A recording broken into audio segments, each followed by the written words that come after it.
Hi,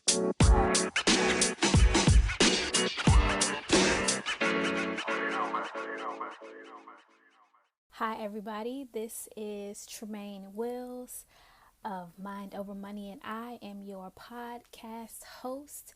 You are listening to My Last Dime.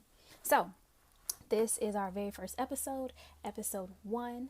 Our topic is a service heart and really just explaining who I am. So, why are you listening to this podcast? You are tired of spending your last dime on things that matter to you, people that matter to you, and you're really just starting to become resentful and you want to break away from that. So, this podcast is for anyone who is ready to learn how to give and to do so without going broke. It's also for, friends and family of people who I mentioned before. You're tired of seeing the people you love who have a service heart complain about the work that they love to do. And so you're listening because you want tips to help them. And so if either of those are you, you are in the right place. And so why should you care about a podcast like this? Because burnout is real. The struggle is real. We are starting to see that in the service industries, people aren't lasting as long, specifically with teachers. They're not even making it to year 5. And I think part of that is because they give and give and give and don't really have much left. And then folks who coach, volunteer, they're starting to get spread thin because the work is not spread out. So this podcast is a great place to start to mend those relationships, start to pour back into the people who've been selflessly serving our communities, and really just help us take better care of ourselves so we can take better care of our communities. So what you'll get out of this podcast is ideas on how to take care of yourself financially, specifically, so that you can help others. So with all of that being said, our topic for today is a service heart, and really just to give you a little bit more insight as to who I am. And through that, I'm going to talk about the pros of having a service heart, some of the cons to having a service heart, and some ways that you cannot resent the very people that you want to help. So just to give you guys some background. So again, my name is Tremaine Wills. I am originally from the East End community of Newport News. Love the Hampton Roads area. Super passionate about my community. And so I loved it so much that I decided to attend Hampton University, 10 minutes away from my mother's house, where I studied business administration. And it was in that program that I realized how much I actually loved service. I was able to sit on several boards, just giving back to the youth in the area. And even though I was always business minded and enjoyed making money, I really just had a heart for service. And so that passion led me to coach and volunteer and do so many other things in the community. But at the end of the day, we have to pay bills, right? So after leaving Hampton University, I followed a check to Pittsburgh, where I worked in the investment and banking space for quite some time, got all the fancy licenses, came back home, decided, hey, I want to start teaching financial literacy courses at my community center, realized that people don't like talking about money when it's their own money. And I quickly saw that there was a huge need in this space, but I wasn't sure how to solve it. So through all of that, when I came back home, I realized that, hey, maybe I should start teaching. I really enjoy being around kids. I had been coaching for many years. And so naturally I thought, hey, well, what's the best job to have topic-wise and subject matter-wise for job security and teaching? And it was math. So I went through the Teach for America program, passed the praxis, and started teaching math. And so, unfortunately, I was only a math teacher for 3.5 years. That burnout thing really crept in and knocked me out. And so I've been a full-time entrepreneur, teaching financial literacy, coaching people to financial freedom. Now, I guess it's been about 8 months. And so I love what I do. I really, really enjoy helping people change their mindset so that they can change their lifestyle. So this podcast idea came about quite some time ago, but you know how that fear thing is, where you're like, oh, nobody's going to listen to me. And I think there's a space here for those of us who, we want to do well for ourselves financially, but we just have a hard time, guiding our heart to meet our finances. And so that is the idea of this podcast, to help those of us who want to give and want to serve do so in a way where that we don't go broke and we don't spend our last dime all the time. So, that's the goal here. And in the future, the goal is, hopefully have some success stories come on as more of you listen, talk about how you've been able to transition from having that service heart that always spends everything they have to being a resource for your community where you're able to give freely and not feel like it has been such a burden. So we will go ahead and hop right on into the pros of having a service heart. So 3 reasons why it is amazing to have a service heart is because, one, service is something that you can do regardless of how much money you have, right? And so anybody can serve.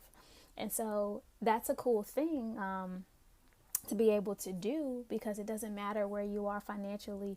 You could be a billionaire and serve, or you could be flat broke and still have an opportunity to give back to your community. And so having a heart to do that is definitely one of the pros.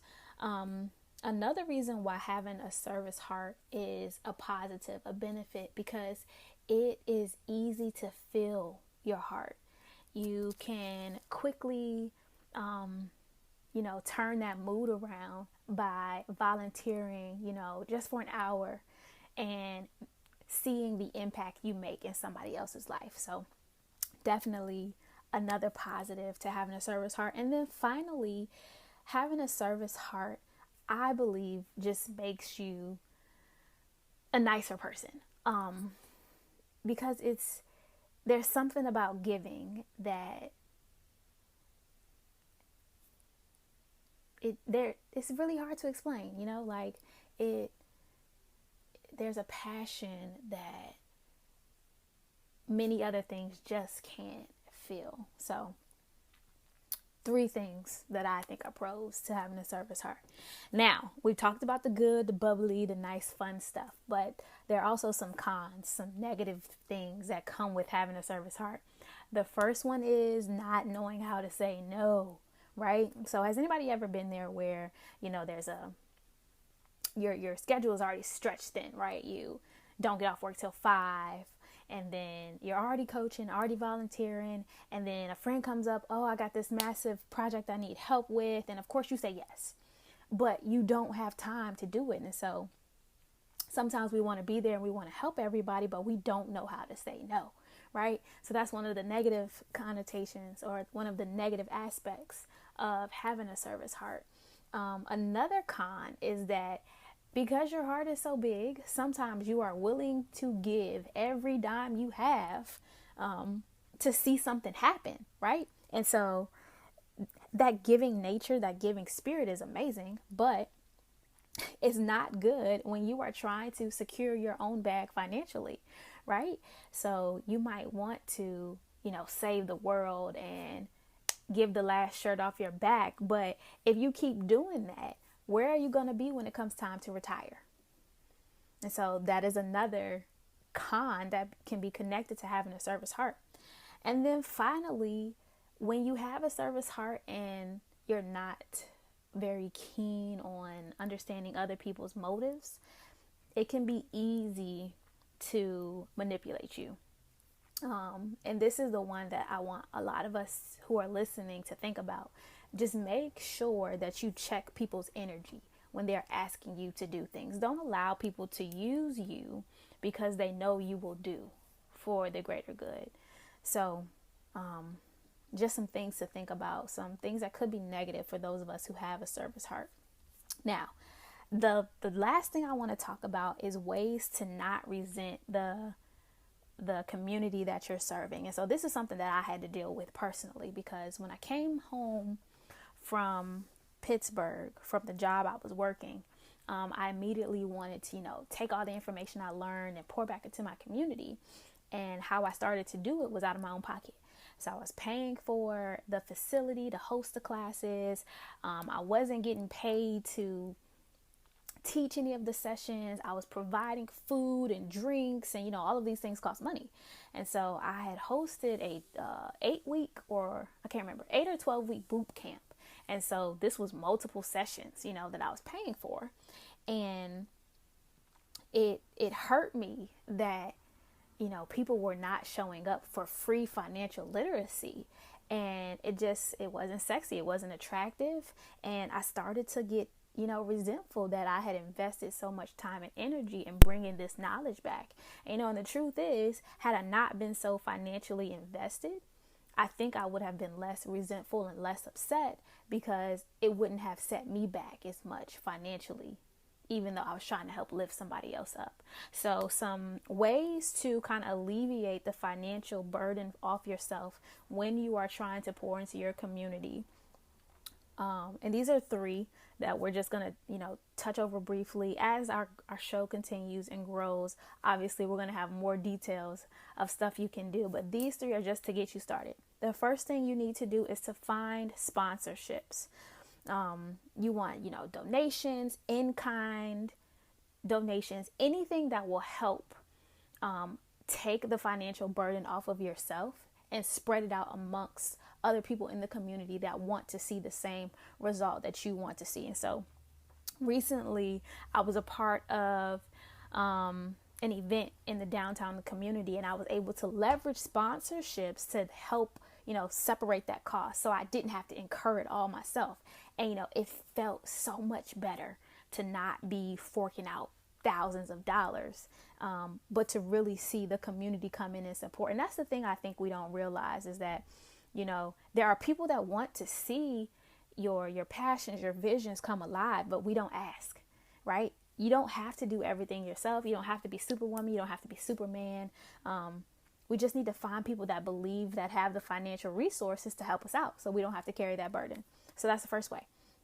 The second way is to ask for volunteer help, like bodies. Get people in place, leverage your networks, and get them to assist you as well, right? So then not only do you have financial support, you have other people to help do the labor, to help do the work, who then in turn you can teach how to find the sponsorships, how to get the in-kind donations, so that they can multiply your efforts.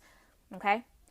This will help you not feel like you have to do everything yourself. And so for me, this was major, because, that burnout is real. That you only have 24 hours. But if you have somebody else doing what you're doing, your hours multiply. And so it helps get so much more done. And then the last thing, and this is probably the thing you don't want to hear, but you need to take breaks. There has to be periods of time where you step away and you recharge, right? I've had a lot of people tell me, you can't pour from an empty cup. You can't pour from an empty cup. And, that's a real thing, right? We want to give, we want to give, and we want to give. And if you're not taking that time to charge back up, to get filled back up and remember why you started in the first place, you won't be as effective.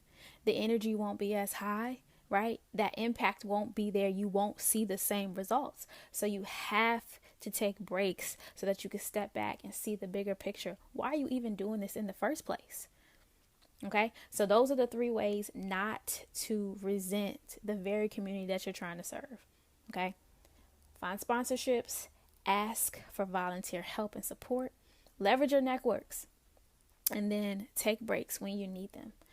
So hopefully this content was helpful for you today. We're going to close out with my 2 cents. And so my 2 cents has two parts. The first part is something you would spend your last dime on. And so for me, something I would spend my last dime on is a wonderful pair of shoes. And so I am super excited. I have a really good friend named Dr. Scotty who has a shoe teak. And guys, she has some style. And so instead of you spending your last dime on some shoes, I need you guys to go find Dr. Scotty at the Standard Shoe Teak and check out what deals she has. So you do not have to go broke to be fashionable. But if you're looking for some styles at a reasonable price, definitely a place you want to go see. So that was the Standard Shoe Teak. Okay, and I'll put that information in the show notes. So that's the first thing that we're going to share. The second part of my 2 cents is for the win. So for the win is a time where we can celebrate together. And so I would love for you guys to send in accomplishments that you've had, things you just want to celebrate. It can be small, large, whatever. That it just feels good to have a community celebrating with us. And so for me, the for the win that we're going to kick off with was the fact that we are launching this podcast.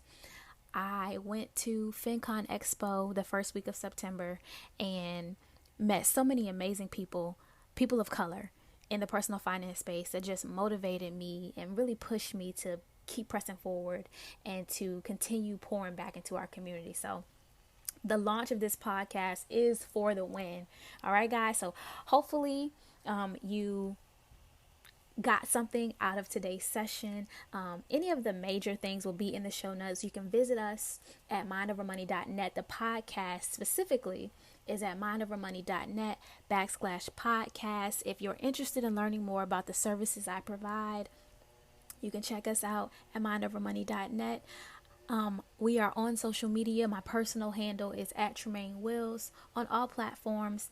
You can also follow the podcast directly at My Last Dime on Instagram and in our Facebook community. All right, guys, I will talk to you next week. And until then, please don't go out and spend your last dime.